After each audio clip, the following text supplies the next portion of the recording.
السلام علیکم ورحمۃ اللہ وبرکاتہ۔ بسم اللہ الرحمن الرحیم۔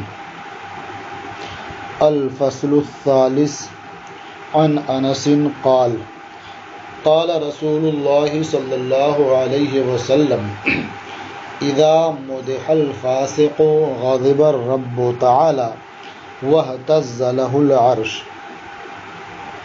یہ مشکات المصابیح کا صفحہ نمبر 414 ہے اور باب حفظ اللسان کی تیسری فصل ہے۔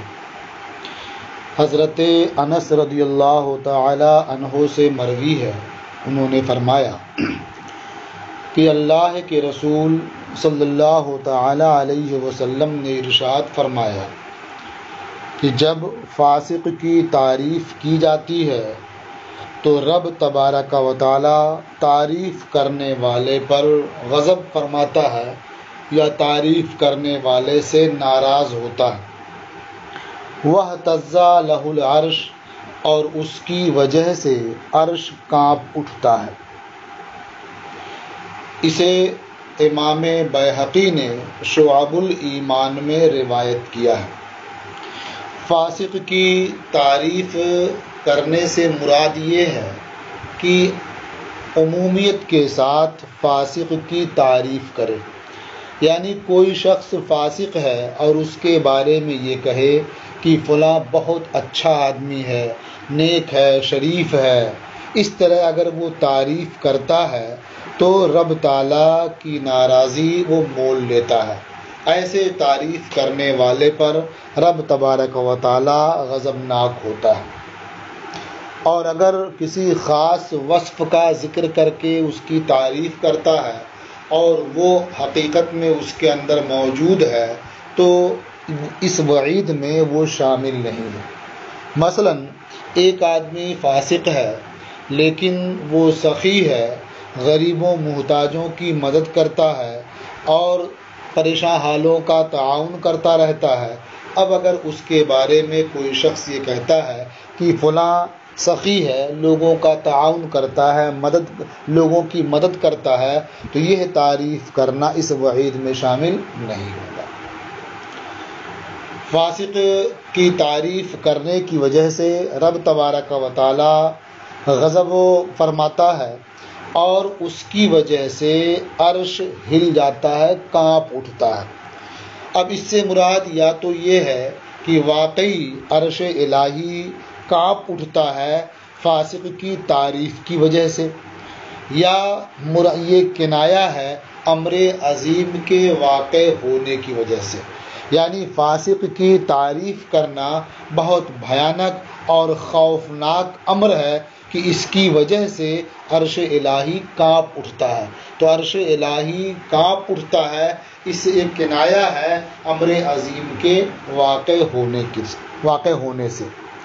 اب یہ امر عظیم کس طرح سے ہے؟ وہ اس طور پر ہے کہ فاسق کی تعریف کرنا گویا اس سے خوش ہونا ہے جس میں اللہ تعالیٰ کی ناراضی ہے۔ جب اللہ کے محبوب صلی اللہ تعالی علیہ وسلم نے بیان فرما دیا کہ فاسق کی تعریف کرنے میں رب کی ناراضی ہے، اب اگر کوئی فاسق کی تعریف کرتا ہے تو اس کا مطلب یہ ہوا کہ اس میں اس کی خوشی ہے۔ بلکہ اور غور کریں تو یہ قریب معلوم ہوتا ہے کہ فاسق کی تعریف کرنا یہ کفر ہو جائے، اس لیے کہ جب آدمی فاسق کی تعریف کرے گا تو ہو سکتا ہے کہ اس چیز کو جو اللہ تعالیٰ نے حرام قرار دیا ہے اسے وہ حلال سمجھنے لگے، اور جب ایسا ہو جائے گا تو بلا شبہ وہ کفر ہوگا۔ اس لیے فاسق کی تعریف سے بہرحال بچنا چاہیے تاکہ رب تبارک و تعالی غضب نہ فرمائے اور ہم کسی بھی طرح سے اس کی ناراضی مول نہ لیں۔ وعن ابی امامۃ قال قال رسول اللہ صلی اللہ علیہ وسلم یتبع المؤمن علی الخلال كلها الا الخیانۃ والکذب۔ حضرت ابو امامہ سے مروی ہے، انہوں نے فرمایا اللہ کے رسول صلی اللہ تعالی علیہ وسلم نے ارشاد فرمایا مومن کو تمام خصلتوں پر پیدا کیا جاتا ہے سوائے خیانت اور کذب کے، یعنی ساری خصلتیں مومن کے اندر خلقت کے طور پر یا طبعی طور پر موجود ہوتی ہیں، لیکن خیانت اور جھوٹ بولنا یہ طبعی طور پر نہیں ہوتا ہے بلکہ آدمی اسے اختیار کرتا ہے۔ تو اس سے سمجھ میں آیا کہ مومن کامل کی شان یہ نہیں ہے کہ وہ خیانت کرے یا جھوٹ بولے، اس لیے کہ یہ چیز طبعی طور پر نہیں ہوتی ہے، اس پر بندے کو پیدا نہیں کیا جاتا ہے، تو جو بھی اسے اختیار کرے گا وہ اپنی مرضی سے اختیار کرے گا، اور مومن آدمی کبھی بھی خیانت اور کذب کو اختیار نہیں کر سکتا، یعنی مومن کامل۔ ورنہ آپ کو بہت سے مومن نظر آتے ہیں جو خیانت کا بھی ارتکاب کرتے ہیں اور جھوٹ بھی بولتے ہیں، لیکن مومن کامل کی شان یہی ہے کہ وہ خیانت اور جھوٹ سے دور رہتا ہے۔ رواہ احمد والبیہقی فی شعب الایمان، اسے امام احمد نے روایت کیا اور امام بیہقی نے شعب الایمان میں حضرت سعد بن ابی وقاص سے روایت کیا۔ وعن صفوان بن سلیم انہ قیل لرسول اللہ صلی اللہ علیہ وسلم ایکون المؤمن جبانا، حضرت صفوان ابن سلیم سے مروی ہے کہ اللہ کے رسول صلی اللہ تعالی علیہ وسلم سے دریافت کیا گیا، کیا مومن بزدل ہوتا ہے؟ قال نعم، اللہ کے رسول صلی اللہ تعالی علیہ وسلم نے ارشاد فرمایا، ہاں مومن بزدل ہوتا ہے۔ فقیل له ایکون المؤمن بخیلا، پھر نبی کریم صلی اللہ تعالی علیہ وسلم سے دریافت کیا گیا، کیا مومن بخیل ہوتا ہے؟ حضور نے فرمایا نعم، ہاں مومن بخیل بھی ہوتا ہے۔ فقیل له ایکون المؤمن کذابا، پھر سرکار سے دریافت کیا گیا، کیا مومن کذاب ہوتا ہے، جھوٹ بولنے والا ہوتا ہے؟ قال لا، تو نبی کریم صلی اللہ تعالی علیہ وسلم نے ارشاد فرمایا کہ نہیں، یعنی مومن خلقت کے اعتبار سے جھوٹا نہیں ہوتا، وہ جھوٹ نہیں بولتا ہے۔ رواہ مالک والبیہقی فی شعب الایمان مرسلہ، اسے امام مالک نے روایت کیا ہے اور امام بیہقی نے شعب الایمان میں مرسلن روایت کیا ہے۔ وعن ابن مسعود قال، اور حضرت عبداللہ ابن مسعود سے مروی ہے، انہوں نے فرمایا، ان الشیطان لیتمثل فی صورت الرجل فیاتی القوم ویحدثهم بالحدیث من الکذب، حضرت عبداللہ ابن مسعود نے فرمایا کہ شیطان مرد کی صورت اختیار کرتا ہے، پھر وہ آدمی کے پاس، قوم کے پاس آتا ہے اور ان سے جھوٹی حدیث بیان کرتا ہے۔ فَيُحَدِّثُهُمْ بِالْحَدِيثِ مِنَ الْكَذِبِ، تو وہ ان سے جھوٹی حدیث بیان کرتا ہے۔ فَيَتَفَرَّقُونَ، تو لوگ الگ الگ ہوتے ہیں، جدا جدا ہو جاتے ہیں، یعنی وہاں مجلس ختم ہوتی ہے، لوگ اپنا اپنا راستہ لیتے ہیں۔ فَيَقُولُ الرَّجُلُ مِنْهُمْ سَمِعْتُ رَجُلًا أَعْرِفُ وَجْهَهُ وَلَا أَدْرِي مَا اسْمُهُ، تو ایک مرد ان میں سے کہتا ہے کہ میں نے ایک شخص کو حدیث بیان کرتے ہوئے سنا ہے جسے میں پہچانتا ہوں لیکن اس کا نام نہیں جانتا، یعنی سمعت رجلا آگے یحدث، کہ میں نے ایک مرد کو حدیث بیان کرتے ہوئے سنا ہے، اعرف وجہہ، جس کا چہرہ تو میں پہچانتا ہوں، ولا ادری اسمہ، لیکن اس کا نام کیا ہے یہ میں نہیں جانتا۔ تو گویا اس طرح سے شیطان جھوٹی باتیں لوگوں کے درمیان پھیلاتا ہے اور لوگ اب اسے نقل کرنا شروع کر دیتے ہیں۔ اس لیے آپ جب بھی کوئی حدیث سنیں تو اس کی تحقیق کر لیں، صحیح ہو تو اسے عام کریں، دوسروں تک پہنچائیں، اور صحیح نہ ہو تو اسے دوسروں تک نہ پہنچائیں۔ رواہ مسلم، اسے امام مسلم نے روایت کیا۔ وعن عمران ابن حطان قال، اور عمران ابن حطان سے مروی ہے، حطان یہ ہا کے کسرے کے ساتھ، قال اتیت ابا ذر فوجدته فی المسجد محتبیا بکساء اسود وحدہ، وہ فرماتے ہیں کہ میں حضرت ابو ذر کے پاس آیا تو انہیں مسجد میں تنہا سیاہ کمبل لپیٹے احتبا کی حالت میں پایا۔ احتبا یہ بیٹھنے کی ایک خاص کیفیت ہے جس کا ذکر پہلے کیا جا چکا ہے۔ تو میں نے انہیں مسجد میں تنہا سیاہ کمبل میں لپٹے ہوئے احتبا کی حالت میں پایا۔ فقلت یا ابا ذر ما هذه الوحدۃ، میں نے پوچھا اے ابو ذر یہ تنہائی کیسی ہے، یہ وحدت کیسی ہے؟ یہاں آپ کے رفقا نہیں ہیں، آپ کے اصحاب نہیں ہیں، آپ تنہا بیٹھے ہوئے ہیں۔ فقالا، تو انہوں نے فرمایا سمعت رسول اللہ صلی اللہ علیہ وسلم یقول، میں نے اللہ کے رسول صلی اللہ تعالی علیہ وسلم کو فرماتے ہوئے سنا ہے الوحدۃ خیر من جلیس السوء یا جلیس السوء، سین کے فتح کے ساتھ بھی ہے اور سین پر ضمہ بھی پڑھا گیا ہے۔ حضور نے ارشاد فرمایا ہے الوحدۃ خیر من جلیس السوء، تنہائی وحدت یہ برے ہم نشیں سے بہتر ہے، یعنی برے آدمی کے پاس بیٹھنے سے بہتر یہ ہے کہ آدمی تنہا رہے۔ والجلیس الصالح خیر من الوحدۃ، اور صالح ہم نشیں یہ بہتر ہے تنہائی سے، یعنی نیک اور صالح دوست ہو، وہ ساتھ بیٹھنے والا ہو تو تنہا رہنے سے بہتر ہے کہ اس کے ساتھ بیٹھے اور اس کے ساتھ وقت گزارے۔ تو تنہائی یہ بہتر ہے برے ہم نشیں سے، اور صالح ہم نشیں یہ بہتر ہے تنہائی سے۔ وَإِمْلَاءُ الْخَيْرِ خَيْرٌ مِّنَ السُّكُوتِ، اور اچھی بات بولنا یا اچھی بات لکھانا یہ بہتر ہے خاموش رہنے سے۔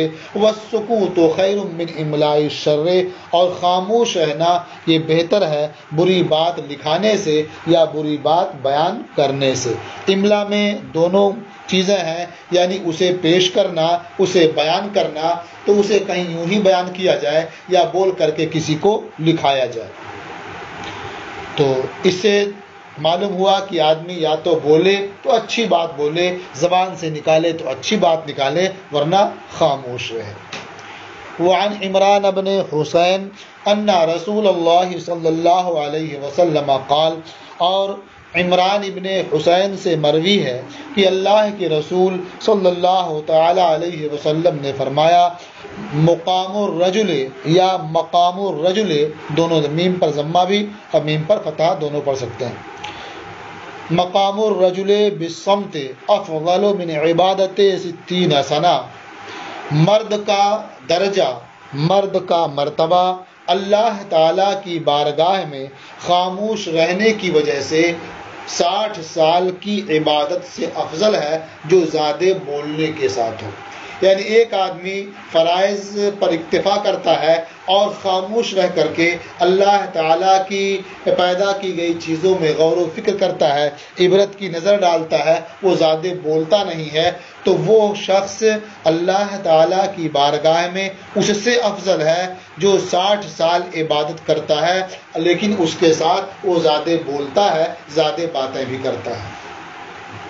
تو خاموش رہ کر کے اللہ تعالیٰ کی پیدا کی گئی چیزوں میں غور و فکر کرنا، عبرت کی نظر ڈالنا اور فرائض پر اکتفا کرنا یہ افضل ہے زیادہ بولنے کے ساتھ 60 سالہ عبادت سے۔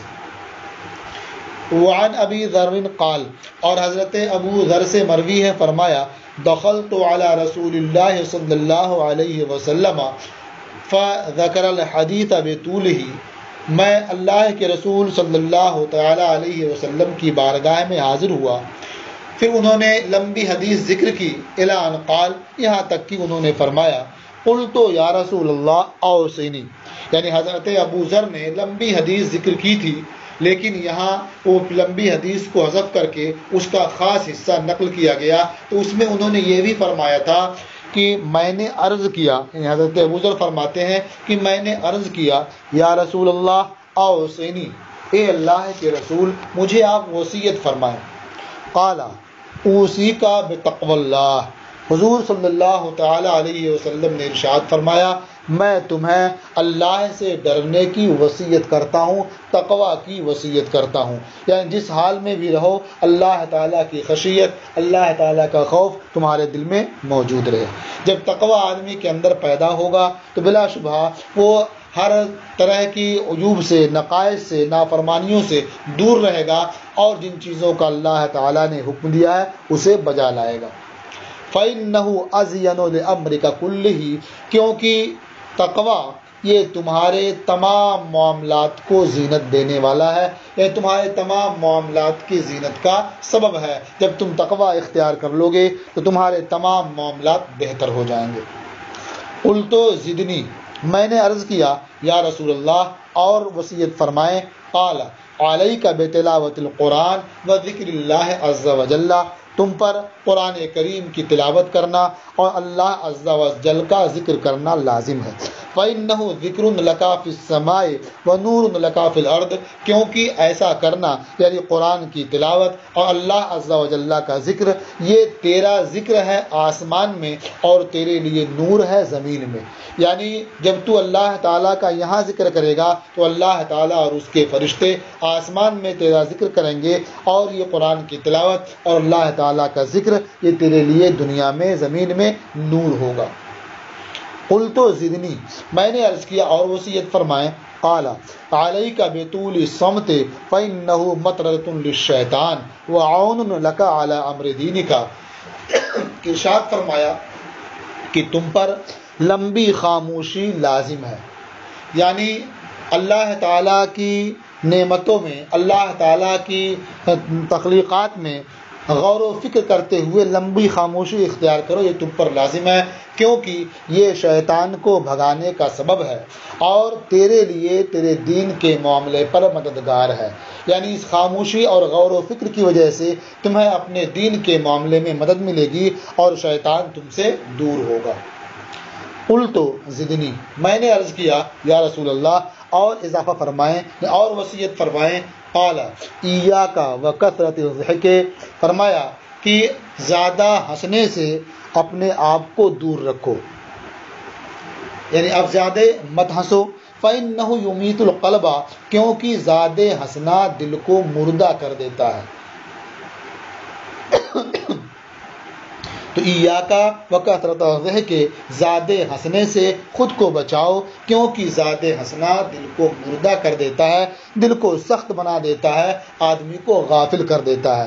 وَيَذْهَبُ بِنُورِ الْوَجْهِ، اور چہرے کا نور اور چہرے کی رونق کو ختم کر دیتا ہے۔ قلت زدنی، میں نے عرض کیا یا رسول اللہ اور اضافہ فرمائیں اور زیادہ وصیت فرمائیں، تو حضور نے فرمایا قل الحق وإن كان مرًا، حق بات کہو اگرچہ وہ کڑوی ہو۔ قلت زدنی، میں نے کہا اور زیادہ فرمائیں۔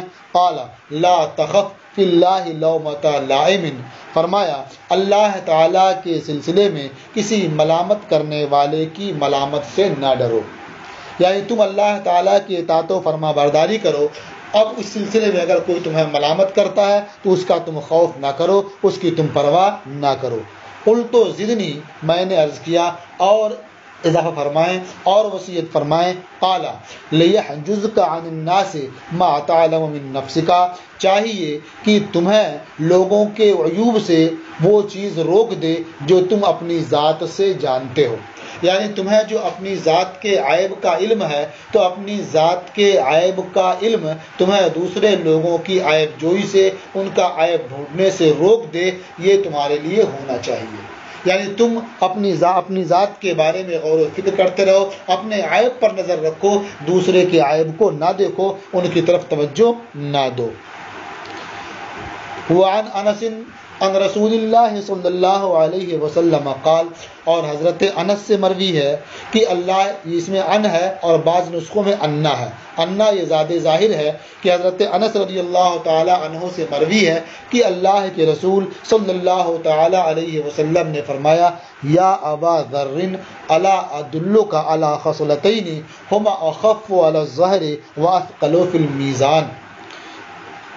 نبی کریم صلی اللہ تعالی علیہ وسلم نے فرمایا ابو ذر، کیا میں تمہیں ایسی دو خصلتوں کا پتہ نہ بتا دوں کہ جو دونوں پشت پر ہلکی ہیں اور میزان میں بھاری ہیں؟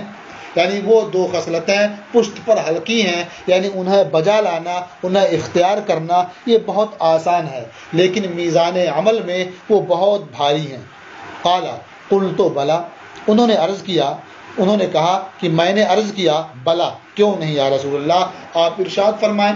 قال طول الصمت وحسن الخلق، نبی کریم صلی اللہ تعالی علیہ وسلم نے ارشاد فرمایا لمبی خاموشی، یعنی وہ لمبی خاموشی جو اللہ تعالیٰ کی نعمتوں میں غور و فکر کے ساتھ ہو، اور اچھا اخلاق، یعنی لمبی خاموشی اختیار کرو اور بہتر اخلاق اپنا لو، تو یہ عمل کرنے میں تو بہت آسان ہے۔ خاموش رہنا بولنے کے مقابلے میں آسان ہے، اس لیے کہ بولنے میں بسا اوقات طرح طرح کی مشقتیں برداشت کرنی پڑتی ہیں اور محنت کرنی پڑتی ہے۔ اسی طرح سے حسن اخلاق اپنا لو، اس میں تمہارے لیے آسانی ہے، اس لیے کہ اس کے خلاف کرنے میں کبھی کبھی لڑائی جھگڑا بھی کرنا ہوتا ہے، دشمنی بھی ہو جاتی ہے۔ تو معلوم ہوا کہ دونوں کام تو بہت آسان ہیں، لیکن ثواب کے اعتبار سے میزان عمل میں بہت بھاری ہیں۔ والذی نفسی بیدہ ما عمل الخلائق بمثلہما، قسم اس ذات کی جس کے قبضے میں میری جان ہے، مخلوق نے ان دونوں خصلتوں جیسی خصلت پر عمل نہیں کیا، یعنی اس میں با زائدہ ہے، ان دو خصلتوں کے مثل لوگوں نے عمل نہیں کیا، یعنی یہ خصلتیں ایسی ہیں کہ بہت آسان ہیں عمل کے اعتبار سے اور بہت بھاری ہیں میزان عمل میں، لہذا آدمی کو انہیں ضرور اختیار کرنا چاہیے۔ وعن عائشہ قالت، اور ام المومنین حضرت عائشہ صدیقہ رضی اللہ تعالی عنہا سے مروی ہے، انہوں نے فرمایا مر النبی صلی اللہ علیہ وسلم بأبی بکر وہو یلعن بعض رقیقہ، نبی کریم صلی اللہ تعالی علیہ وسلم کا گزر ابو بکر کے پاس سے ہوا اس حال میں کہ وہ اپنے کسی غلام پر لعنت کر رہے تھے۔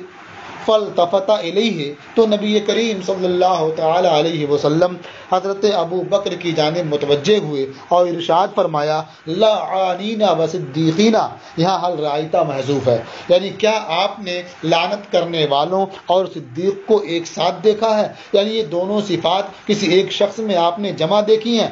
کلا ورب الکعبہ، رب کعبہ کی قسم ہرگز نہیں، یعنی یہ دو صفتیں جمع نہیں ہوتی ہیں۔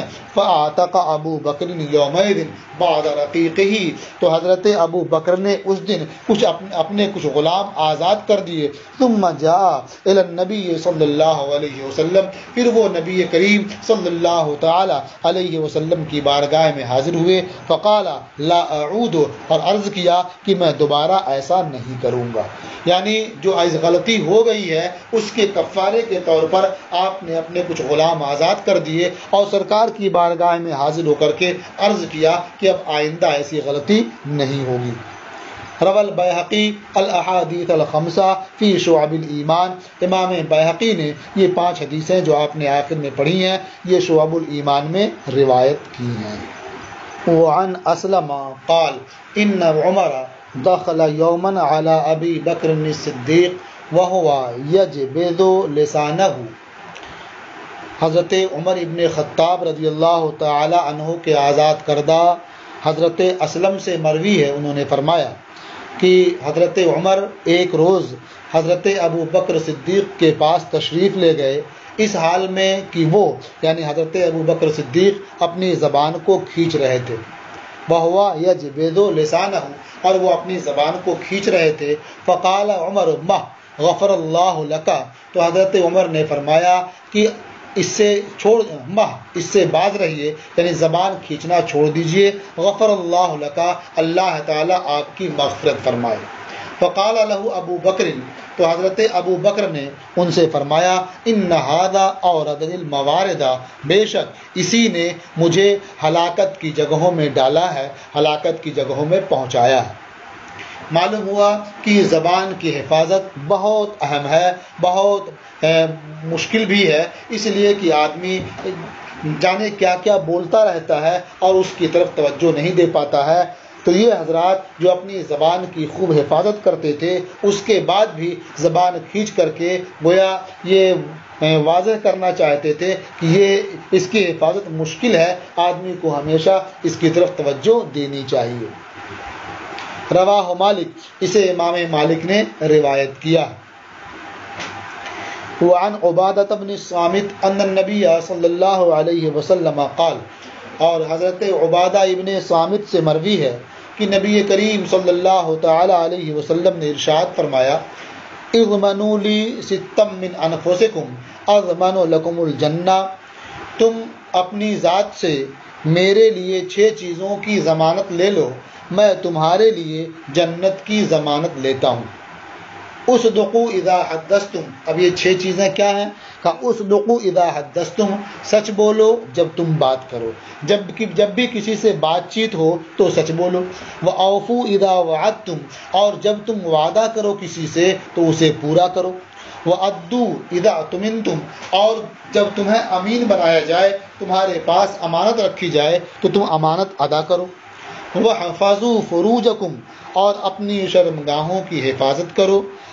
وَغُضُّوا أَبْصَارَكُمْ، اور اپنی نگاہیں نیچی رکھو، یعنی غیر محرم کی طرف نظر مت کرو، اس چیز کو کبھی نہ دیکھو جسے حرام قرار دیا گیا ہے۔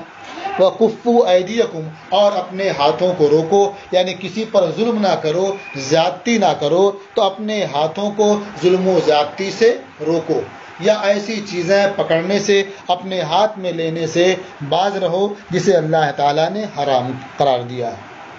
یہ 6 چیزیں ہیں، تم ان 6 چیزوں کے ضامن بن جاؤ، میں تمہارے لیے جنت کا ضامن ہوں۔ وعن عبد الرحمن بن غنم واسماء بنت یزید ان النبی صلی اللہ علیہ وسلم قال، اور حضرت عبد الرحمن ابن غنم اور اسماء بنت یزید سے مروی ہے کہ نبی کریم صلی اللہ تعالی علیہ وسلم نے ارشاد فرمایا خیار عباد اللہ الذین اذا رؤوا ذکر اللہ، اللہ کے بندوں میں بہتر وہ لوگ ہیں کہ جنہیں دیکھا جائے تو اللہ کو یاد کیا جائے، یعنی اللہ کے وہ بندے جنہیں دیکھ کر کے خدا یاد آئے وہ اللہ کے بہتر بندے ہیں۔ وشرار عباد اللہ المشاؤون بالنمیمہ، اور اللہ کے بندوں میں برے لوگ وہ ہیں جو چغلخوری کرتے ہیں، ادھر کی بات ادھر پہنچاتے ہیں۔ المفرقون بین الاحبہ، جو دوستوں کے درمیان جدائی ڈالتے ہیں۔ الباغون البراء العنتا، برا یہ بری کی جمع ہے، اور بے قصور لوگوں کے ساتھ فساد کا ارادہ کرتے ہیں، فساد چاہتے ہیں۔ تو یہ 3 صفتیں بیان کی گئیں، یعنی اللہ کے بندوں میں برے وہ ہیں جو چغلخوری کرتے ہیں، دوستوں کے درمیان جدائی ڈالتے ہیں، اور جو بری ہیں، بے قصور ہیں، ان کے فساد اور ہلاکت کا قصد کرتے ہیں، ارادہ کرتے ہیں۔ رواہما احمد والبیہقی فی شعب الایمان، ان دونوں احادیث کی روایت امام احمد نے کی ہے اور امام بیہقی نے شعب الایمان میں کی ہے۔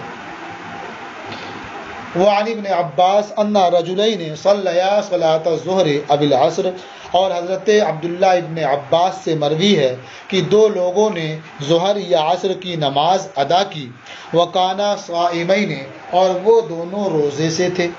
فلما قضى النبی صلی اللہ علیہ وسلم الصلاۃ، تو جب نبی کریم صلی اللہ تعالی علیہ وسلم نے نماز پوری فرما لی تو ارشاد فرمایا اعیدوا وضوءکما وصلاتکما وامضیا فی صومکما، کہ تم سب اپنے وضو کا اعادہ کرو اور اپنی نماز کا اعادہ کرو، یعنی تم دوبارہ وضو کرو اور دوبارہ نماز ادا کرو اور اپنے روزے پورے کرو۔ وَقَضِيَاهُ يَوْمًا آخَرَ، اور دوسرے دن اس کی قضا بھی کرو، یعنی آج جو روزہ رکھے ہو تو پورا کر لو، روزے دار کی طرح سے باقی وقت گزارو اور دوسرے دن اس کی قضا کر لو۔ قال لما یا رسول اللہ، ان دونوں حضرات نے عرض کیا کیوں یا رسول اللہ، یہ حکم کیوں ہے؟ قال اغتبتم فلانا، حضور نے ارشاد فرمایا کہ تم نے فلاں کی غیبت کی ہے۔ تو اس سے معلوم یہ ہوتا ہے کہ غیبت کرنے کی وجہ سے وضو بھی ٹوٹ جاتا ہے، نماز بھی فاسد ہو جاتی ہے اور روزہ بھی فاسد ہو جاتا ہے، اور اسے برا کرنے کا جو حکم دیا گیا وہ ایسے ہی ہے جیسے عورت کو حیض آ جائے اور وہ روزے سے ہو تو اسے حکم ہوتا ہے کہ اسے پورا کرے، روزے دار کی طرح سے رہے۔ اور ایک معنی اس کا یہ ہے کہ اس کا روزہ نہیں ٹوٹا، غیبت کرنے کی وجہ سے روزہ نہیں ٹوٹتا ہے، اور جو قضا کرنے کا حکم دیا گیا ہے وہ احتیاطاً دیا گیا ہے۔ اب سوال یہ پیدا ہوتا ہے کہ کیا غیبت کرنے کی وجہ سے یہ نماز فاسد ہو جاتی ہے یا وضو ٹوٹ جاتا ہے؟ تو اس کا جواب یہ ہے کہ غیبت کرنے کی وجہ سے جو نماز اور وضو کے اعادے کا حکم دیا گیا یا روزے کی قضا کا حکم دیا گیا، یہ خواص کے فتوے کی قبیل سے ہے۔ یعنی خواص کی شان یہ ہوتی ہے کہ ان کا روزہ، ان کی نمازیں یہ غیبت وغیرہ جیسے عیوب سے بھی پاک ہوں، اور اگر کبھی کسی وجہ سے اس کا صدور ہو گیا تو جو انہوں نے وضو کیا ہے اس کا بھی اعادہ کریں، جو نماز پڑھی ہے اس کی بھی قضا کریں، جو روزے رکھے ہیں اس کی بھی قضا کریں۔ عوام کے لیے حکم نہیں ہے، ورنہ تو بہت مشکل ہو جائے گا، خاص طور سے آج کے زمانے میں کوئی نماز قاعدے سے ادا ہو جائے یہ بہت مشکل ہوگا، اور کوئی روزہ پورا ہو جائے یہ اس سے ہی مشکل ہوگا۔ اس لیے عوام کے لیے حکم تو یہی ہے کہ وہ غیبت سے بچیں۔ غیبت بہت بڑا گناہ ہے، لیکن اگر کسی نے غیبت کر لی تو اس کی وجہ سے نہ وضو ٹوٹے گا، اور نہ اس کی وجہ سے نماز فاسد ہوگی، اور نہ روزہ ہی ٹوٹے گا۔ یہ عوام کے لیے۔ وعن ابی سعید وجابر قال، اور حضرت ابو سعید اور حضرت جابر رضی اللہ تعالی عنہما سے مروی ہے، ان دونوں نے فرمایا قال رسول اللہ صلی اللہ علیہ وسلم الغیبۃ اشد من الزنا، اللہ کے رسول صلی اللہ تعالی علیہ وسلم نے ارشاد فرمایا کہ غیبت یہ زنا سے زیادہ سخت ہے۔ قالوا یا رسول اللہ وکیف الغیبت اشد من الزنا، صحابہ نے عرض کیا اے اللہ کے رسول یہ غیبت زنا سے زیادہ سخت کیسے ہے؟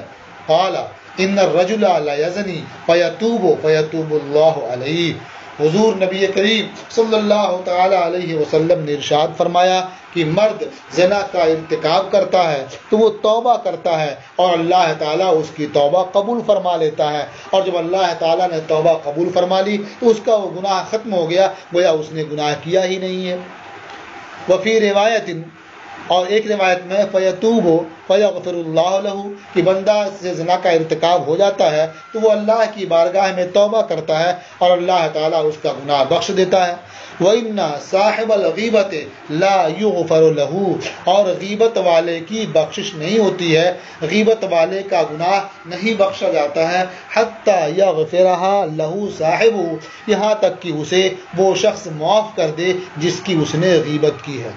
جب تک وہ معاف نہیں کرے گا، جب تک اس کا یہ گناہ بخشا نہیں جائے گا، تو اس جہت سے بھی غیبت یہ زنا سے سخت تر ہے کہ صرف اللہ کی بارگاہ میں توبہ کر لے تو گناہ معاف ہو جاتا ہے، اور یہ اللہ کی بارگاہ میں صرف توبہ کرنے سے معاف نہیں ہوگا جب تک کہ وہ شخص معاف نہ کر دے جس کی اس نے غیبت کی ہے۔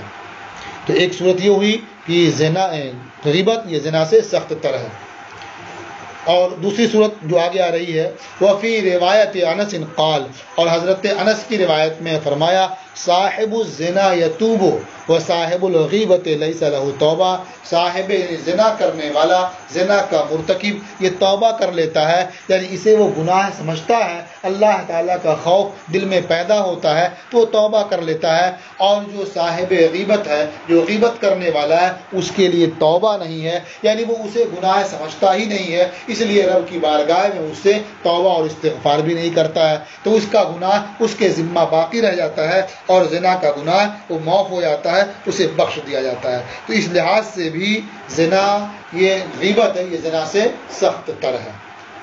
روى البیہقی الاحادیث الثلاثہ فی شعب الایمان، امام بیہقی نے ان تینوں حدیثوں کی روایت کی ہے شعب الایمان میں۔